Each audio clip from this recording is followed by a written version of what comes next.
Po ashtu ata kërkojnë më tepër ndihmë nga shteti pasi po përballen me vështirësi të mëdha ekonomike.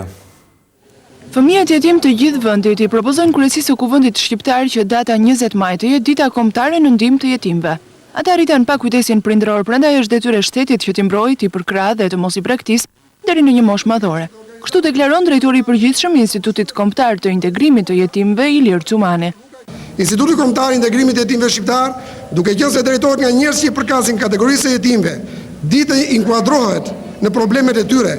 Ti zgjidh këto probleme duke kërkuar dhe mbështetjen tuaj në këtë drejtim. Vetë fëmijët që kanë mbetur jetim në rrethana të ndryshme kuptojnë diferencën që kanë me fëmijët e tjerë, prandaj ata i kërkojnë shtetit me forcë më shumë përkujdesje dhe ndihmë financiare. Pres nga shteti jo vetëm unë, por për gjithë ato jetime të gjorë, pas janë të varfër, që t'i ndihmojnë pak a shumë me ndihma sociale dhe gjithashtu të kenë një të ardhmë sa më të sigurt dhe të kemi të drejtat të barabarta me fëmijët e tjerë.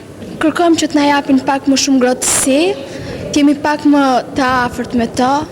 Do desha të vazhdoja shkollën e lartë për juridik. Do desha për gjithë ato të cilët nuk janë mirë me gjendjen ekonomike, shteti t'i ndihmonte të gjithë. Aktualisht nuk ka një shifër të numrit të përgjithshëm të fëmijëve jetim në Shqipëri, ndërkohë që ata pohojnë se shpesh gjenden në vështirësi ekonomike dhe rrallë gjejnë përfaqësuesit e shtetit të gatshëm për t'i ndihmuar.